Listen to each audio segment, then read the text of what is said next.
Alrighty, so I come back with you with some more of the lore. You know, that all that stuff over here. We got another 2 bits of lore over here. Part 3 of the lore dumping of the lore. You know. Sorry, just a very strange days. Yeah, sorry if I have a weird over here. Yeah, but we got 2 parts over here. We got Canada lore during Operation England. Then we got some Japan lore out over here for the JD stuff out over here. So yeah, pretty much interesting little size and stuff for this particular and with the stuff with the stuff that place over here, especially the Japan one over here. That's pretty interesting. But before we get into that particular stuff over here, sorry about the mic. Let's go over to Canada, Operation Eagle. Amidst Canada, there's also opportunity for Sun Tzu. Remember, fight sure the result of victory, and you must fight. And then he uses 5 money to buy. Okay, I'm gonna stop right over there because I'm gonna quote that whole fucking thing by myself if I do it. Anyways, December 12, 1948, 6:42 p.m. However, opposed Delhi bombing from French ship in Bedford Basin. The invasion had begun over here. I guess it started around like middle of December. Day later, December 13th, 1948, Dingwall. Those lower attack Canada confirmed to be under French occupation. Communication with Newfoundland have ceased, only the lowest we consume. December 18, 1948, Canada was able to have excellent to the invading French forces. The entire Nova Scotia is captured. Like that. It's quite a force over here. December 25th, 1948, the Christmas uprising declared pro-French and Canadians in Federation rises up against the Canadian government. Among the revolutionaries, the Adrian Acolo here, the scary Canadian dude over here. I'm curious of what sort of relevance to having Red Flood proper. Okay, I'm curious about it, especially with all the whole skeleton content, all that shit over there. Very much intrigued by that. Anyways, December 30th, 1948, the Maltese announced their opposition to Canadian military under control seized Quebec City. Adrian Acolo assumed control of the revolutionaries in Arcadia over here. So we got 2 different revolutionary sects: the autonomous over here, the Quebec mainland front over here, and then they got the ones over here in Nova and Arcadia. So early on. Anyways, so revolutionary Arcadia over here under Adrian Acolo, who's more or less an opportunist over here. Not gonna really. It's sort of like, you know, using the French invasion of Canada to actually, you know, do his thing over here, being the Canadian patron, as it were. What are the Canadian vase? I don't know. Anyways, December 1st, 1949, the autonomous declared the Second Republic of Canada. The new government also declared their allegiance to the Silver League. According to the revolution declared Canadian independence from Canada, the Second Republic of Canada does not initially recognize the claim to rule. January 4th, 1949, a vote commenced as to whether or not Canada should surrender. War's in reaction to the coup of the government has been all democratic institution over here, as you do. A day later, the independent state of Newfoundland and Labrador was proclaimed. Into Labrador that same day. Second Republic of Canada does not initially recognize their claim. That's towards over there, yeah. I'm trying to remember stuff over here. January 11, 1949, the Canadian division disappears. It's unknown where they went over here. It seems that they're part of the north. They probably got lost in fucking snow. And most likely did. January 12, 1949, Western Canadian forces prepare for a suspected raid for Japan, but it never comes over here. Oh yeah, because that would only occur in California and Oregon. I think those are the 2 states, 2 U.S. states where Japan actually made over here. They don't actually. There's more. No, that's Alaska. I guess technically that would be towards them over here, but they Canada doesn't really have any much of a claim. It's just it's so up in the air, depending on circumstances. January 15, 1949, all communications from Ottawa seized. The power has been cut. The French are here. The French is coming in more ways than one. Dumb joke. Anyways, January 19, 1949, the Battle of Ottawa begins. The French struggle to initially seize the city, but reinforcements from Adrian Acolo break the line. They found the total victory in its conquest of its core territories. Yeah, look at that territory here. So they're like taking over a little towards where above where Maryland's at and all that. Or New England. Yeah, Maryland's up there over here too. I can't remember before. I need to check. I need to check over in the States. I keep mixing up certain one of them. Anyways.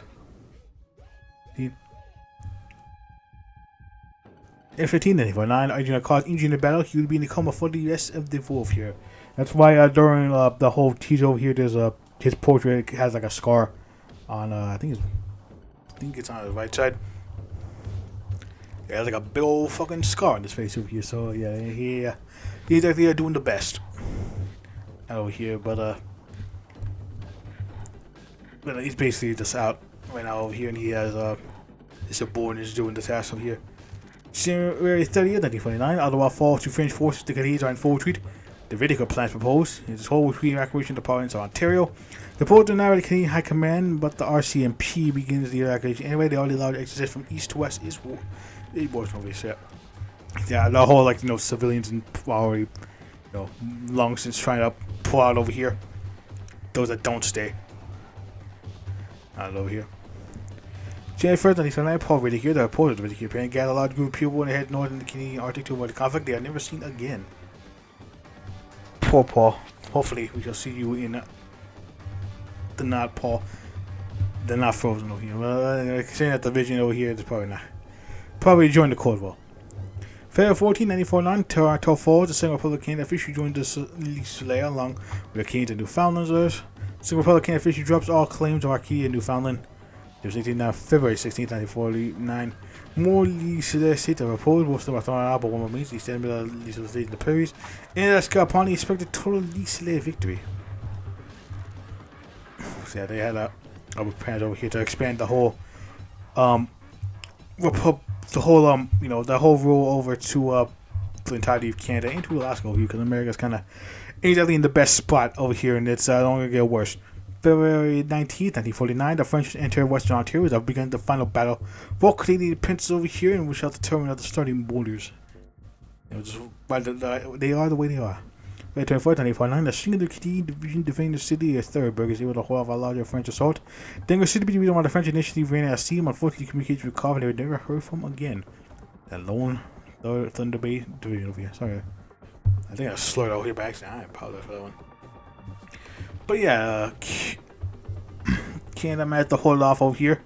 Managed to pull a fucking Alamo over here. Several Alamos. Remember the Thunder Bay.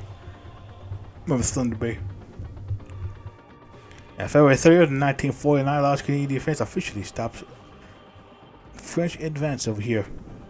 So that's why the boards are the way they are in that no teaser image. Canada officially gone dark. We don't know where we are. All we know is that we're north, really north. We can't see the snow is covered the windows of our vehicles. We hear the sound of gunfire in the distance, but it's of no use.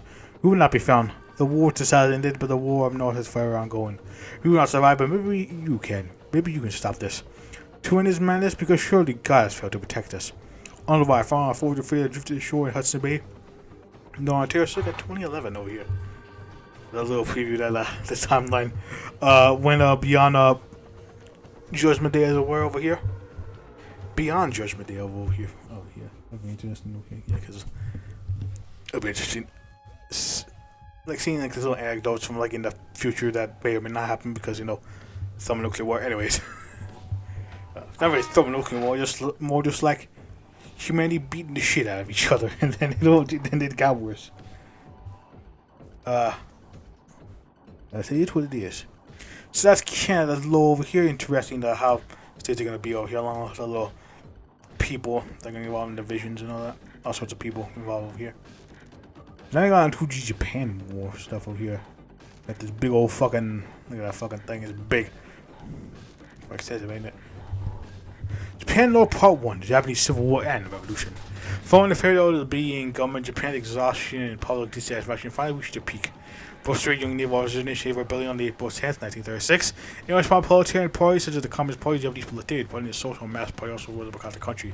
Joining forces with the rebellious military personnel to declare a revolution, thus marking the outbreak of the Japanese Civil War. Because it's supposed to be the whole, we'll take over Beijing in 3 months over here, and then that didn't happen. Iraq declared martial law and enforced strict discipline within the military to prevent soldiers and affecting terrorism instead. However, the majority of soldiers refused to turn their gun on the fellow imperial soldiers and instead deserted to the revolutionary forces.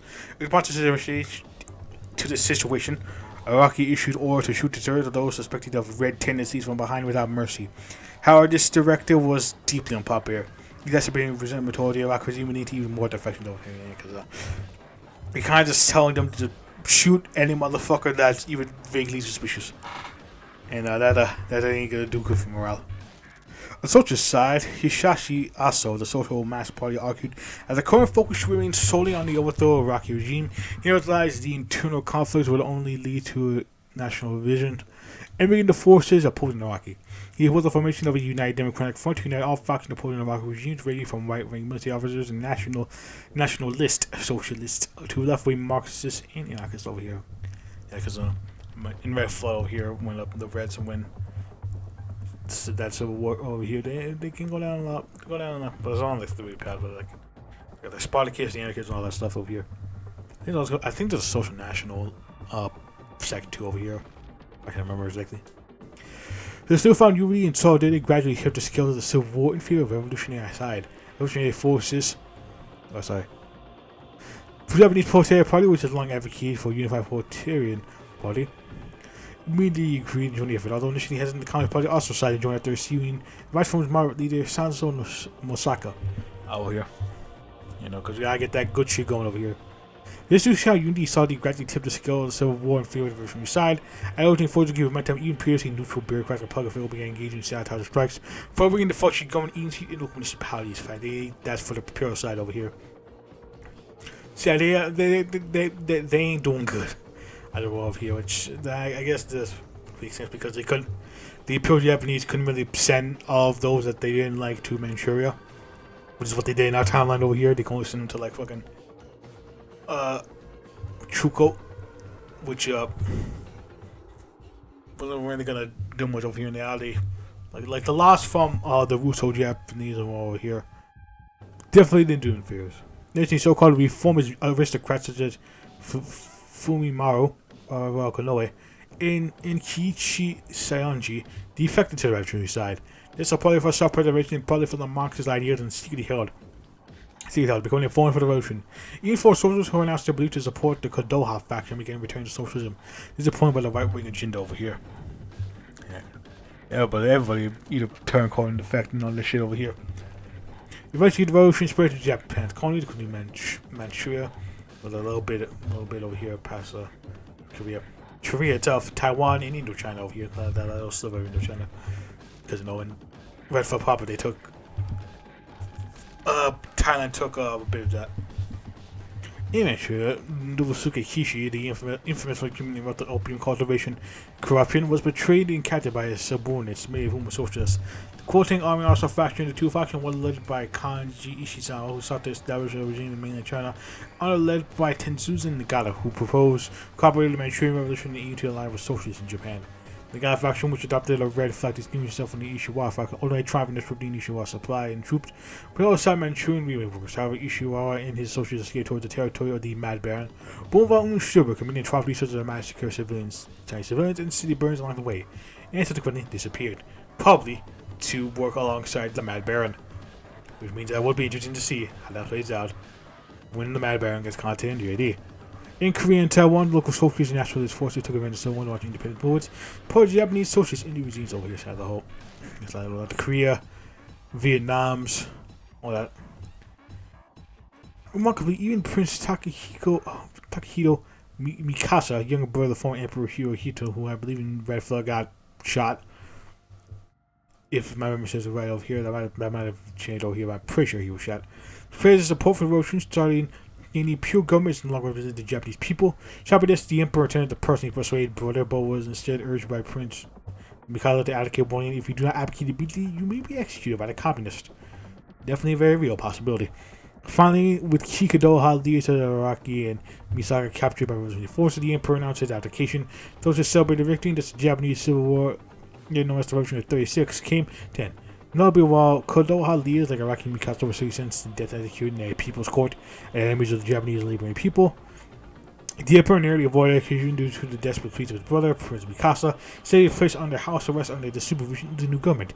This is facing intense backlash from Communist Party and some of them were no half factions over here, but that sort of ties into how within like the Japanese communists, they still had quite a reverence for the emperor, and so even though they would turn like the whole country socialist, they would still like have the emperor up there, just so as like a guiding figure out here. And that's I believe in the like that Japan teaching law. I think it was like a year ago since that came out over here. You see when they lose to Great City over here, how the three leaders at the bottom part of that over here had the emperor as a little figurehead over here, which I think is an interesting little thing over here with all that. But yeah, that's a little video on the JD Lower Dump over here. Interesting little explanation into how Canada got to where it is today, and the stuff about Japan and all that stuff, and how that played out over here in the JD timeline at the release. Very much looking forward again, as I will be doing this whenever the lower dumps do happen. Usually, yeah, like about with one or two of them get dropped over here, depending on circumstances. I can cover a whole lot of them, and that way I don't have to unnecessarily add unnecessary amounts of them over here. So yeah, that's probably how I'm going to be doing these. I've been doing them, but that's probably how I'm going to be doing this movie, unless something comes up like a big ass fucking taco one day. Anyways, I'll see you guys whenever I do next over here, because my throat is killing me right now. Yeah. Just been kind of down lately because of fucking butt over here is crazy as hell. Anyways, I shall see you guys whenever I do next. Whatever that be on. I should know. I got like several other things over here, so I need to fucking double check. Anyways, see you guys whenever I do next. Bye.